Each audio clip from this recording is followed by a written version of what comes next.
நமஸ்காரம். இன்னிலேருந்து ஆரம்பித்து நம்ம வாரணமாயிரம் 10 பாட்டை அனுபவிக்க போகிறோம். இந்த 10 நாட்கள் வாரணமாயிரம் அப்படின்ற இந்த பதிகத்தை ஆண்டாள் கண்ணனுக்கா பாடுறா. இது எல்லாருக்குமே தெரிஞ்ச விஷயம். ஆண்டாள் நாச்சியார் திருமொழியில் 143 பாடல்கள் அவள் பாடுறா. அதில் 6ஆம் திருமொழியில் வாரணமாயிரம் வர்றது. முதல் 5 திருமொழிகளில் நீங்கள் பார்த்தேன்னா குயிலை தூது விடுறது, கோழி அடைப்பதன் முன்னம் அதெல்லாம் இருக்குது. ஆண்டாள் குயிலெல்லாம் தூது விட்டு அவள் சொல்கிறா கண்ணன் இடத்துல, இந்த மாதிரி உமக்கா நான் காத்துட்டுருக்கேன், உன் வருகைக்கா நான் காத்துட்டுருக்கேன், நீர் எம்மை கைப்பிடிக்கணும் அப்படின்னு சொல்லி காத்துட்டுருக்கேன். ஆண்டாள் எத்தனையோ மார்க்கங்களில் தெரிவிக்கிறா. அந்த தூதுக்கு விடை தருமா போலே பெருமாள் இவளை சொப்னத்தில் கல்யாணம் பண்ணிக்கிற மாதிரி சொப்னத்தை கொடுக்குறார். அந்த ஸ்வப்னத்தினோடைய விரிவுரை தான் இந்த வாரணமாயிரம் அப்படின்ற இந்த 10 பாடல்கள். இந்த பாசுரத்தை அனுபவிக்கிறச்சே நம்ம என்ன சொல்கிறா அப்படின்றத நம்ம பார்க்கலாம். வாரணமாயிரம் சூழவலம் செய்து நாரண நம்பி நடக்கின்றான் என்றெதிர் பூரண போர்க்கூடம் வைத்து புறம் எங்கும் தோரணம் நாடக கண்டேன் தோழினான். வாரணமாயிரம்ன்ற வாரணமாயிரம் அப்படின்றது கோதை இந்த பாசுரத்தில் சொப்னத்தில் விரிவுபடுத்த ஆரம்பிக்கிறா. சொப்னத்தில் என்ன நடந்ததுன்றத அவள் சொல்ல ஆரம்பிக்கிறா. ஹே சகி அப்படின்னு அவளுடைய தோழியை பார்த்து அவள் சொல்கிறான், ஹே சகி, பிரிய சகி, எனக்கு இந்த சொப்னம் தெரியுமோ, அந்த கனவுல நான் நாரணனை கண்டேன். ரங்கநாதனை பார்க்கிறா. நாரணனை கண்டேன். அந்த நாரணன் 1000 யானைகள் சூழ அப்படி ராஜாவாட்டம் கம்பீரமாக வரார். எங்கன்னா ஸ்ரீவில்லிபுத்தூருக்கு, நம்மளுடைய ஊருக்கு வராருடி. என்னுடைய தகப்பனார் இருக்காரே அப்பா பெரியாழ்வார், அவரும் அப்புறம் இந்த கிராமத்தில் இருக்கக்கூடிய அத்தனை ஜனங்களும் பூரண கும்பத்தை வச்சுண்டு அவரை வரவேற்கிறதுக்காக எல்லாரும் தயாராகிட்டு இருக்கா. மொத்த கிராமமும் மொத்த ஊரும் தோரணங்கள் கட்டி அப்படியே கோலாகலமாக இருக்குது. அவ்வளோ ஆச்சரியமாக இருக்குது அந்த இடத்த பார்க்கறச்சே. ஏன் வாரணமாயிரம்னு சொல்லணும் அப்படின்னு கேட்டாக்க, பெரியாழ்வார் தன்னுடைய திருமொழியில் 3ஆம் பத்தில் சொல்லும்போது தன்னேராயிரம் பிள்ளைகளோடு தளர்நடையிட்டு வருவான் அப்படின்னு கண்ணனை சொல்கிறார். கண்ணன் 1000 நண்பர்களாம். அவரை காட்டில யாரா ஒத்தர் எதுலையாவது குறைச்சலாக இருக்கிறத கண்ணன் என்றைக்குமே விரும்ப மாட்டாராம். அதனால் எப்பொழுதுமே 1000 நண்பர்களோடு இருக்காரோ இல்லையா, அவளுக்கு எல்லா விதமான மங்களங்களும் அவருக்கு எப்படி எல்லாமே நிரம்பி இருக்கோ மங்களகரமாக, தன்னை சுற்றி இருக்கிறவர்களுக்கும் அத்தனை மங்களங்களும் நிரம்பி இருக்கணும்னு அவர் ஆசைப்பட்டுட்டே இருப்பாராம். ஆனால் தான் இந்த இடத்துல 1000 யானைகள் சூழ வந்திருக்காரேனா, அவர் ஒரு யானையில் உட்காண்டார், அவருடைய பாக்கி நண்பர்கள் எல்லாம் தரையில் நடந்து வந்தாலோ இல்லை வேறு தான் வாகனங்களில் வந்தாலோ கண்ணனுக்கு பிடிக்காதான். அதனால் என்ன சொல்லிட்டாரோ, என்னோட 1000 நண்பர்களும் 1000 யானைகளில் வரட்டுமே அப்படின்னு ஒரு எண்ணம். அதனால் ஒவ்வொருத்தருக்கும் ஒரு யானையை கண்ணன் கொடுத்து எல்லாரையும் ஐஷன் வராராம். எம்பெருமானோட சௌலபியம் எத்தகையது அப்படின்னாக்க, அவருடைய பக்தர்கள் அவனை ஆசிரியத்தவர்களுக்கு எப்பொழுதுமே தனக்கு சமமான ஒரு நிலையில் வச்சுப்பாராம். பிரிய திருமொழியில் 11ஆம் பத்தில் இவர் இதே விஷயத்தை பெரியாழ்வார் திருப்பி எடுத்து காண்பிக்கிறார். தம்மையே நாளும் வணங்கி தொழுவாருக்கு தம்மையே ஒக்க அருள் செய்வார் அப்படின்னு. அப்படி பெரியாழ்வார் அனுகிரகம் பண்ணுவாராம். வலம் செய்து அப்படின்னாக்க கோதை அவ வியூகிக்கிறா. பெருமாள் நன்னா வாத்தியங்கள் கோஷ்டியோடத்தானே அவர் இருப்பார். ஊர்வலம் வரும்பொழுது வலம் செய்து அந்த வாத்தியங்கள் கோஷ்டி எல்லாம் தானே அவருக்கு முன்னாடி வரும். பெருமாள் பின்னாடி வருவாரே. இப்போ புறப்பாடு எல்லாம் ஆறுது இல்லையா, பெருமாள் புறப்பாடு ஆறச்சே பெருமாளுக்கு முன்னாடி திராவிட வேத பாராயணக்காரா இருப்பா, திவ்ய பிரபந்தக்காரா இருப்பா, பின்னாடி வேத பாராயணக்காரா இருப்பா. பெருமாளுக்கு முன்னாடி தான் இந்த வாத்தியங்கள்லாம் பாருங்க அப்படியே கோலாகலமாக விமர்சையாக வரும்.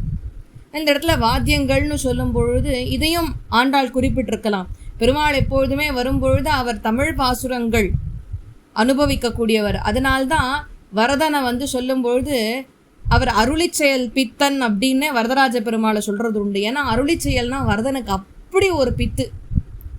இந்த அருளிச்செயல் பித்தனாக வரதராஜ பெருமாள் இருக்கவே தான் ரங்கநாதனுக்கு சுலபமாக போச்சு. எதுக்குடா அப்படின்னா சிவரங்க பெருமாள் அரையர் அமைச்சார், வரதனுக்காக அந்த ஆழ்வாரனுடைய அருளிச்செயல் பாசுரங்களை எல்லாம் சொல்ல சொன்னார்.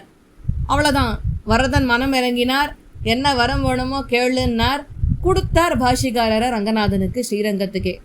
அதனால் பெருமாளுக்கு இது நம்பெருமாள் வரதன்னே இல்லை, பெருமாளுக்கு எப்பொழுதுமே ஆழ்வார்கள் பாடல்கள்னு அவ்வளவு பிரியத்தி. அதனால தான் அவர் எப்பொழுதுமே எங்கே புறப்பாடு கண்டருளினாலும் முதல்ல திவ்ய பிரபந்த கோஷ்டி தான் அவருக்கு முன்னாடி போகும், அதுக்கப்புறம் தான் வேதபாராயணக்கார வருவா. அதனால தம்மையே நாளும் வணங்கி தொழுவாருக்கு தம்மையே ஒக்க அருள் செய்வார் அப்படின்னு பெரியாழ்வார் சொல்வதை போல பெருமாள் அந்த மாதிரி வரார். வளம் செய்து நாதஸ்வரம் பறை இந்த மாதிரியான வாத்தியங்கள் முழங்க வாத்திய கோஷ்டியோட பெருமாள் அந்த இடத்துல வராராம். நம்பி நாராயணன்னு சொல்லிட்டாகவே அவர் எல்லா கல்யாண குணங்களுக்கும் இறைப்பிடமாக திகழக்கூடியவர். கண்ணனோ மதுராபுரிக்கு வடமதுரை மைந்தனை அப்படின்னு ஆண்டாளே சொல்கிறாள் இல்லையோ. மதுரைக்கு வந்துட்டு கண்ணன் வந்து ராஜாவாக திகழக்கூடியவர், திருவாய்ப்பாடியிலே வளர்ந்தவர். ஆக அப்படி அந்த கண்ணன் நடந்து வர்றச்ச எப்படி இருக்கான், உபய விபூதி நாதனான அந்த நாராயணனே நடந்து வருவதை போல் இருக்கின்றது. அவருடைய குணங்கள் இந்த மாதிரி அவதார காலகட்டங்களில் தான் ஒருவனால் அனுபவிக்க முடியும். விபவாவதாரங்களில் பெருமாள் வர்றச்சதான் அனுபவிக்க முடியும், இல்லைன்னா அனுபவிக்கிறது கஷ்டமாச்சே.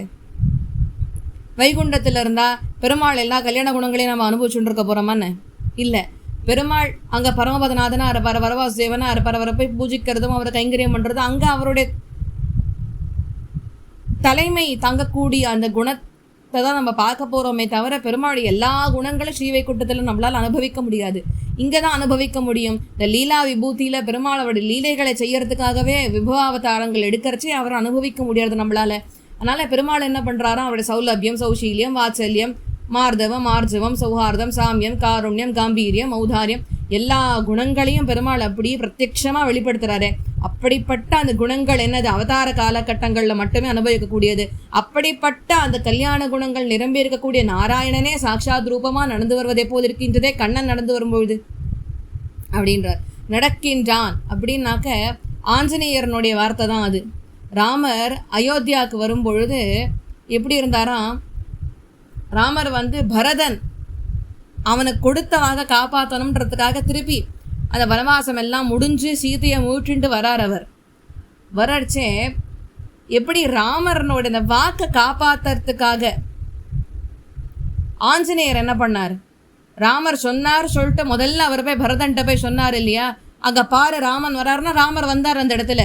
ராமர் வந்து பரதனுக்கு தான் நிட்ட வாக்கை காப்பாற்றுவதற்காக எப்படி வேக வேகமாக வந்தாரோ புஷ்பக விமானத்தில், அந்த மாதிரி ஆண்டாள் சொல்கிறா பரதனை உயிரோடு வச்சுக்கணுன்றதுக்காக. பரதன் எதுவும் பண்ணிடக்கூடாது, பரதன் அக்னியில் இறங்கிடக்கூடாது, பரதன் சொன்னானே அவனுக்கு நான் வாக்கு கொடுத்தேனே அந்த வாக்கு காப்பாற்றுறதுக்காக நான் வரணுமே அப்படின்னு சொல்லிட்டு ராமன் எப்படி பதறி அடிச்சுட்டு ஓடி வந்தாரோ அந்த மாதிரி ஆண்டாளை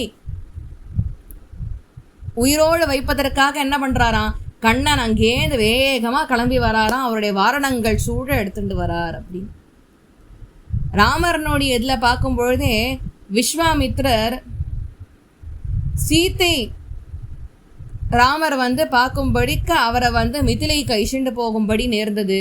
ஆனால் ஆண்டாளோட விஷயத்தில் பாருங்க, ஆண்டாளை தேண்டு கண்ணன் தானே வரார். அங்கே ராமாவதாரத்தில் சீத்தையை பார்க்கணுன்றதுக்காக நடுவில் விஸ்வாமித்ரர் இருந்தார், ராமரை சீத்தையும் சேர்த்து வைப்பதற்காக. இங்கே ஆண்டாளை பார்ப்பதற்கு கண்ணனே சுயமாக தானே வரார். இது அதிசயம் தானே, இது கொண்டாட வேண்டிய விஷயம் தானே. ராமாவதாரத்தில் நடக்கலையே, விஸ்வாமித்ரர் சொல்லவே ராமர் விஸ்வாமித்ரோட கிளம்பி போனார் மிதிலாபுரிக்கு. ஆனால் இங்கே அப்படியா இல்லை. அது தோரணம் நாட்ட ஜனங்கள்லாம் பூலோகத்திலேருந்து பரமபதத்துக்கு போகிறா. பரமபதத்தில் இருக்கிறவா தோரணம் நிறைத்து எங்கும் தொழுதனர் அப்படின்னு திருவாய்மொழியில் நம்மாழ்வார் சாதிப்பதை போல தோரணங்கள் கட்டி இங்கேருந்து போகக்கூடிய இந்த ஜீவாத்மாக்கள் அங்கே இருக்கிறவா வரவே இருக்கிறா. அதே மாதிரி பரமபதநாதன் இங்கே வரும்பொழுது ஜனங்கள் எல்லாம் கோலாகலமாக தோரணங்கள் கட்டி பெருமாளை வரவேற்கிறாளாம். கனா கண்டேன். சீதைக்கு திருஜடை வந்து அவருடைய சொப்னத்தில் வந்து பார்க்கிறார். ராமன் வரார், சீதையை மீட்டு எடுத்துட்டு போகிறார் அப்படின்ற இந்த விஷயங்களையெல்லாம் திருஜடை பார்த்துட்டு சீதா பிராட்டி இடத்துல சொன்னான். ஆண்டாளனுடைய விஷயத்துலையோ அவளுடைய தோழியை நம்பணுன்ற அவசியமே இல்லை. சொப்னத்தில் அவன் என்ன சொல்கிறா, எனக்கே சொப்னம் வந்தது, என்னுடைய சொப்னத்தில் நாதன் வந்தார், அவர் வந்து என்னை கைப்பற்றும்படிக்கு அவர் எனக்கு அனுகிரகம் பண்ணினார், அவர் வரேன்னு எனக்கு சொல்லிவிட்டார், அவர் சொல்லிவிட்டார், அவரே எனக்கு சொல்லிவிட்டார், நான் தோழியே நீ பார்த்துக்கோ, உன்னிடத்துல சொப்னம் வரல, என்னிடத்துல சொப்னம் வந்தது, என் சொப்னத்தில் அந்த சர்வேஸ்வரன் காட்சி கொடுத்தா வந்து கைத்தளம் பற்றுவதை போல. அதனால சீதையனுடைய விஷயத்துல திருஜடை பார்த்துட்டு சொன்னா, கவலைப்படாதே சீதை, ராமன் வருவார், உன்னை கண்டிப்பா அந்த ஐஷன் போவார், நான் கனவுல இதெல்லாம் பார்த்தேன்னு டிஸ்கிரிப்ஷன் கொடுக்குறாளோ இல்லையோ. இந்த இடத்துல ஆண்டாளே சுயமாக பார்த்தாள். அவளுடைய இந்திரியங்களை நம்பி மாத்திரம் அவ இல்லை, தோழியையும் நம்பி இல்லை, இந்திரியங்களையும் நம்பி இல்லை, அவளுடைய மனசுல இந்த எண்ணங்கள் இந்த விஷயங்கள்லாம் நடக்கிறது. அதனால் இப்படியாக எனக்கு இந்த கனவு வந்ததுடி அப்படின்னு சொல்லிட்டு அவளுடைய தோழியிடத்தில் ஆண்டாள் தெரிவிக்கிறார். இது முதல் பாசுரத்துக்கான அர்த்தம். நாளைய தினம் நாளை வதுவை மனமென்று நாளிட்டு அப்படின்ற பாசுரத்துக்கு நாம் அர்த்தத்தை அனுபவிக்கும். ஏதேனும் பிழைகள் இருந்தால் விரிவாக க்ஷமிக்கணும் பிரார்த்திச்சுக்கிறேன். சர்வம் ஸ்ரீ கிருஷ்ணார்பணமஸ்து. ஸ்ரீமதே ராமானுஜாய நமः. ஸ்ரீமதே நிகமாந்த மகாதேசிகாய நமः. ஸ்ரீமதே ஸ்ரீவன் சுலோகோபஸ்ரீ ரங்கநாதீந்திர மகாதேசிகாய நமः. ஸ்ரீமதே ஸ்ரீவத் சங்காரிய மகாதேசிகாய நமः. ஸ்ரீமதே ஸ்ரீ விஜயராகவாரிய மகாதேசிகாய நமः.